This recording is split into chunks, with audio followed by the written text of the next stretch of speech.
मुस्लिम league नून के मलिक अहमद खान ने speaker Punjab assembly की नशिस्त संभाल ली, ओहदे का हल्फ उठा लिया। स्पीकर पंजाब असम्बली का इंतखाब खुफिया राय शुमारी के जरिए हुआ। मुस्लिम लीग नून के मलिक अहमद खान ने 224 वोट लिए। सुन्नी इत्तेहाद कौंसिल के अहमद खान बशर को 96 वोट मिले। नून लीग के जहीर इकबाल चन्नड़ 220 वोट लेकर डिप्टी स्पीकर पंजाब असम्बली मुंतखब, हल्फ उठा लिया। पंजाब असम्बली का इजलास पीर तक मुलतवी।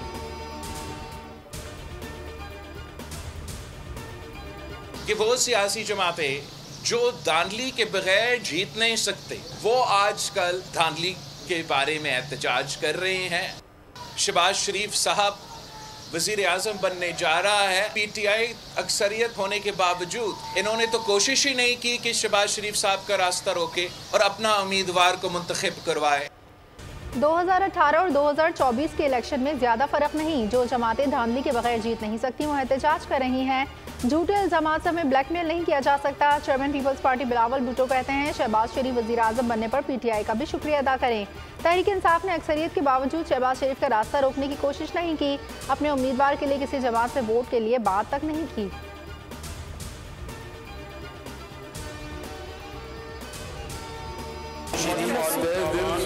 उठाता हूँ, मैं खुलूस नियत से पाकिस्तान का हामी और वफादार रहूँगा।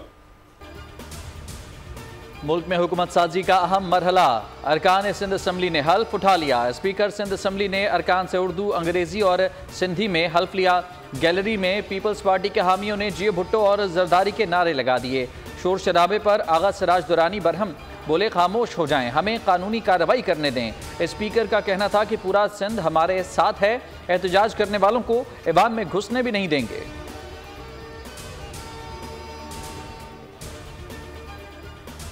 वज़ीर आला सिंध का इंतखाब 26 फरवरी को होगा। उम्मीदवार आज दोपहर 1 बजे से 3 बजे तक कागजात नामजदगी जमा करवा जा सकते हैं। सिंध असम्बली इजलास में 148 अरकान ने हल्फ उठा लिया। पीपल्स पार्टी के 112, MQM के 36 अरकान ने हल्फ उठाया। GDA, जमात इस्लामी, सुन्नी इत्तेहाद कौंसिल के 13 अरकान अवान में मौजूद ना थे। स्पीकर और डिप्टी स्पीकर का इंतखाब सुबह 11 बजे होगा।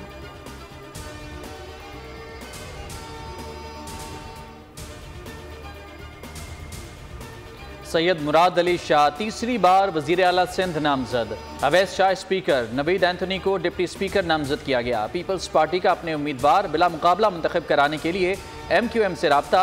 MQM से सोफिया शाह ने स्पीकर और राशिद खान ने डिप्टी स्पीकर के लिए कागजात जमा करा दिए। नामजद अपोजिशन लीडर अब्दुल वसीम कहते हैं, हमारे पास हर शोबे के काबिल लोग मौजूद हैं। स्पीकर डिप्टी स्पीकर के इलेक्शन पर फिलहाल दस्तबरदारी का कोई इरादा नहीं।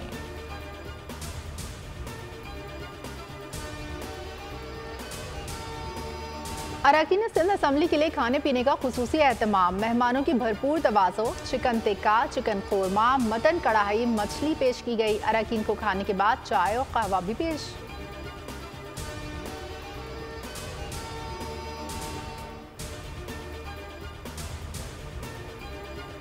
और इंशाल्लाह ताला अगले 3 दिन हैं, जिसमें आज वोट है, कल स्पीकर का इलेक्शन है, परसों चीफ मिनिस्टर का इलेक्शन है। और आगे भी जो सिंध की अवाम ने खासतौर पर पीपल्स पार्टी। नामजद वजीर आला सिंध मुराद अली शाह कहते हैं, पीपल्स पार्टी को इससे भी ज्यादा नशिस्तें मिलना थी। गिनकर बता सकते हैं कि एक एक नशिस्त हमें कैसे मिली। मंजूर बसान ने GDA के एहतजाज को बिला जवाज करार दे दिया। सईद गनी ने कहा कि एहतजाज करना अपोजिशन का हक है, ये हल्फ लें या ना लें, इनकी मर्जी है।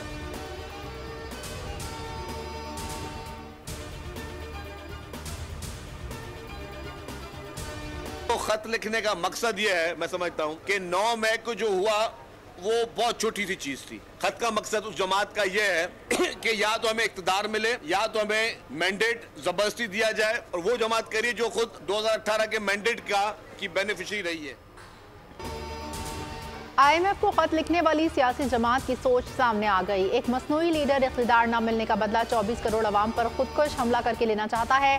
पीपल्स पार्टी रहनुमा शर्जील इनाम मेमन बानी PTI पर बरस पड़े। कहा, तहरीक इंसाफ के खत लिखने का मकसद जबरदस्ती इख्तिदार पर काबिज होने की कोशिश है।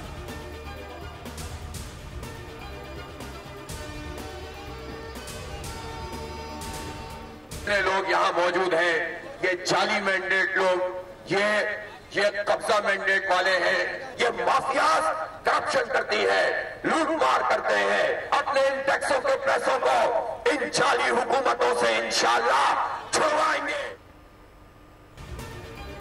हमारे मैंडेट पर डाका डाला गया। सिंध असम्बली में बैठने वाले मैंडेट चोर हैं। MQM नून लीग का इत्तेहाद जाली है। अमीर जमात इस्लामी कराची हाफिज नईमुर रहमान की तनकीद। कहा, इनके चेहरे बता रहे हैं कि ये जाली हुकूमत चलने वाली नहीं। MQM और पीपल्स पार्टी के कब्जा गिरों को अवाम से कोई ताल्लुक नहीं।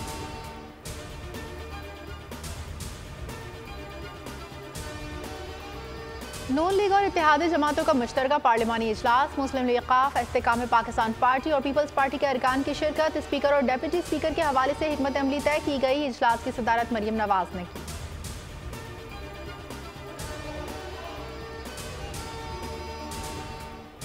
सुन्नी इत्तेहाद कौंसिल ने अपना उम्मीदवार तब्दील करके पहला यू टर्न ले लिया। अल्लाह ताला ने एक बार फिर वजारत उज़्मा और वजारत आला का मनसब मुस्लिम लीग नून को दिया। तर्जुमान नून लीग मरियम औरंगजेब का कहना है कि नामजद वजीर आला पंजाब मरियम नवाज सूबे की तरक्की के लिए आज रोड मैप का ऐलान करेंगी। सूबे भर की खवातीन के लिए भरपूर इक़दामात का ऐलान किया जाएगा।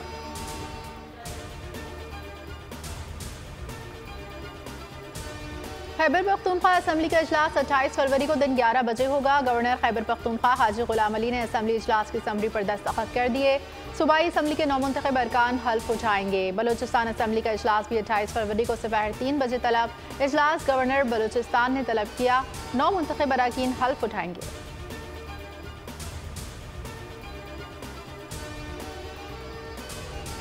शहबाज शरीफ से बलूचिस्तान से नौमंतखब अरकान असम्बली की मुलाकात। बलूचिस्तान में हुकूमत साजी के अमूर पर तबादला ख्याल। शहबाज शरीफ ने कहा, सियासी नहीं पाकिस्तान के मफादात को मुकद्दम रखना है। बलूचिस्तान की तरक्की के लिए मिलकर खुलूस दिल से काम करेंगे।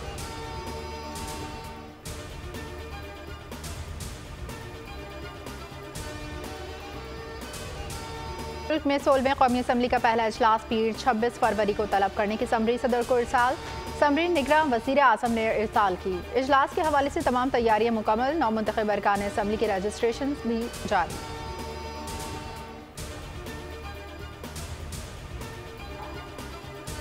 आपको वो जमात ज्वाइन करना लाजमी है जो पंजाब की मेंबर है। वो डेट गुजर गई रिजर्व सीटों वाली। रिजर्व सीटें उसकी बढ़ती हैं जो एग्जिस्टिंग हाउस के अंदर जो जमात मौजूद है उसका मेंबर बनता है। आप एक ऐसी जमात की मेंबर बन जाएं जो हाउस की मेंबर ही नहीं, तो आपको सीटें कैसे मिलें? नून लीगी रहनुमा अताउल्लाह तारड़ कहते हैं, सुन्नी इत्तेहाद कौंसिल को मखसूस नशिस्तें नहीं मिल सकती। उन्होंने ख़वातीन की लिस्ट ही जमा नहीं कराई थी। इलेक्शन कमीशन के आइन में दर्ज मखसूस नशिस्तों के लिए लिस्ट पहले से जमा कराना ज़रूरी है।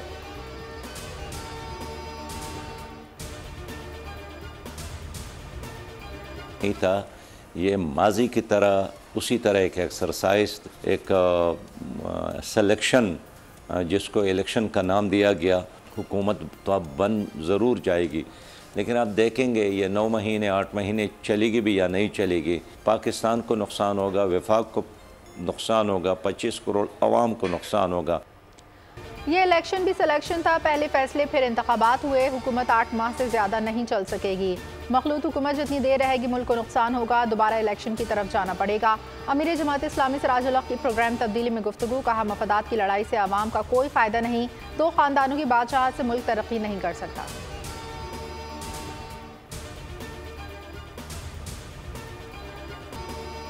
इलेक्शन कमीशन ने सदारती इंतखाबात के शेड्यूल की मंजूरी दे दी। सदारती इलेक्शन 9 मार्च को मुतवक्के। आइन के आर्टिकल 41 के तहत आम इंतखाबात के बाद 30 रोज़ में सदारती इंतखाबात कराना लाजिम है।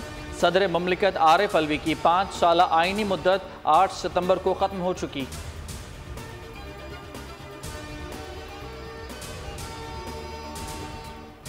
पाकिस्तान का मुस्तकबिल है। वालेहाना लगन के बगैर कामयाबी का कोई तसव्वुर मुमकिन नहीं है। ज़िंदगी में वो शख्स कभी कामयाब नहीं हो पाता जिस पे नाकामी का खौफ कामयाबी से ज़्यादा हो। आपके रास्ते में जितनी भी मुश्किलात आएँ, आपने कभी उन मुश्किलात से घबराना नहीं है, क्योंकि सितारे हमेशा अंधेरे में ज़्यादा चमकते हैं। मुआशरे में इस्लाह इत्तेहाद फलाह के लिए दिल लगाकर मेहनत करनी है। शरीफ मेडिकल कॉन्वोकेशन से कायद नून लीग नवाज शरीफ का खिताब।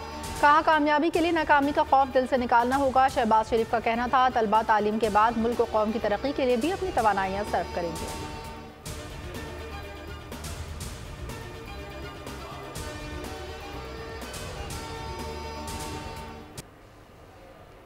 पाकिस्तान का पेशा मसीहाई है और आपने अब अमली मैदान में जाकर दुखी इंसानियत की खिदमत करनी है और इसमें हमें कोई शक नहीं कि आप दुखी इंसानियत की खिदमत के हसूल के लिए अपनी तमाम तवानाइयाँ सर्फ करेंगे। पाकिस्तान और सऊदी अरब की जंगी मशकें। मुजफ्फरगढ़ में मशकों के दौरान combined battle, small scale operations, room clearance और दीगर हरबी महारतों का मुजाहरा किया गया। मशकों में कोबरा हेलीकॉप्टर्स ने भी हिस्सा लिया।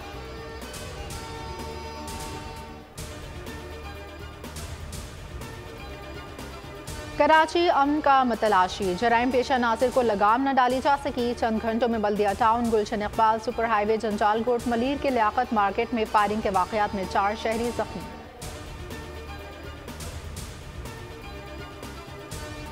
टेक्सला में खातून पर पुलिस एहलकार का तशद्दुद, थप्पड़ मारे, धक्के दिए। मुलजिम की गिरफ्तारी के दौरान वालिदा पर तशद्दुद किया गया। शर्मनाक वाक़े की वीडियो वायरल होने पर CPO का एक्शन। तशद्दुद में मुलविस ASI इम्तियाज़ नासिर को मुअत्तल करके तहकीकात का हुक्म दे दिया।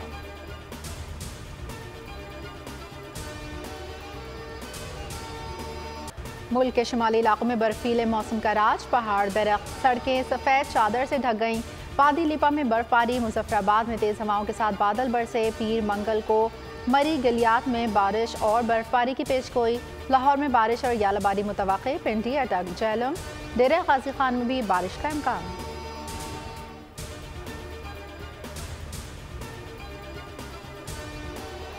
धाबेजी पंपिंग स्टेशन पर बिजली का ब्रेकडाउन। कराची को पानी फराहम करने वाली 2 पाइपलाइनें फट गईं। कराची को 10 करोड़ गैलन से जायद पानी की फराहमी मुअत्तल। लांडी, शालतीफ टाउन, कोरंगी, मलीर, गुलशन इकबाल समेत कई इलाके मुतासर। गाज़ा में इसराइली बर्बरियत जारी। सहूनी फौज के ताज़ा हमलों में 83 फ़लस्तीनी शहीद, 123 जख्मी। 7 अक्टूबर से जारी वहशियाना हमलों में फ़लस्तीनी शहदा की तादाद 30,000 तक जा पहुंची। इसराइल ने फ़लस्तीनी इलाकों में मज़ीद 3,000 घर बनाने का ऐलान कर दिया। हमास का इसराइली मंसूबे को नाकाम बनाने का आज़म।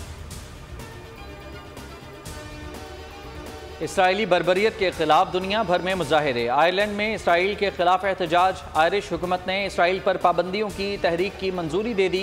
नीदरलैंड्स में ट्रेन स्टेशन पर एहतजाजी धरना। बरतानवी फैशन डिज़ाइनर ने अपने बरतानवी होने पर शर्मिंदगी का इजहार कर दिया।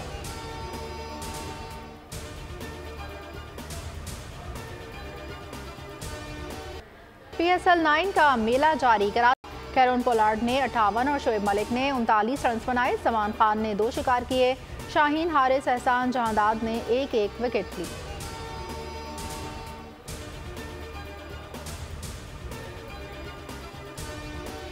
इंटरनेशनल जीप रैली के स्टॉक कैटेगरी के पोल ए में बिलाल चौधरी ने मैदान मार लिया। पोल बी में हसन झंडेर ने फतह समेटी। पोल सी में दाऊद फातेह। पोल डी में जमील की पहली पोजीशन। खवातीन की कैटेगरी में महम शिराजी कामयाब।